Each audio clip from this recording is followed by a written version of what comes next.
भाजी कोणतीही असो त्यासोबत असे गरमागरम बटाटे वडे केले ना की सर्वजण आवडीने खातात. तर चला याची रेसिपी पाहूयात. सर्वात आधी तर बेसन पीठ घेतलं, त्याच्यामध्ये 1 चमचा कॉर्नफ्लोअर घालून घ्यायचं. त्यामुळे कुरकुरीतपणा येतो बटाटे वड्यांना. त्यानंतर यामध्ये चवीनुसार मीठ आणि थोडासा बेकिंग सोडा घालायचा. थोडं थोडं पाणी करून बॅटर अशा प्रकारे बनवून घ्यायचं. आता बटाट्याची भाजी बनवायला घेऊयात. यासाठी तेलामध्ये जिरे आणि मोहरीची चांगली फोडणी द्यायची. त्याच्यामध्ये थोडंसं हिंगही घालायचं, कांदा घालायचा आणि परतून घ्यायचा. कांदा थोडासा कच्चाच ठेवायचा बघा.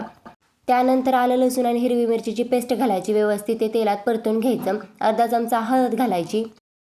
आता उकडलेला बटाटा हाताने थोडासा चुरून घ्यायचा आणि या फोडणीमध्ये घालायचा. व्यवस्थित परतून घ्यायचा. वरून भरपूर सारी कोथिंबीर घालायची. 5 मिनिटं परतून घ्यायचा. थोडंसं आवश्यक असेल तर मीठही घालायचं. अशा प्रकारे आपली बटाट्याची भाजी रेडी आहे.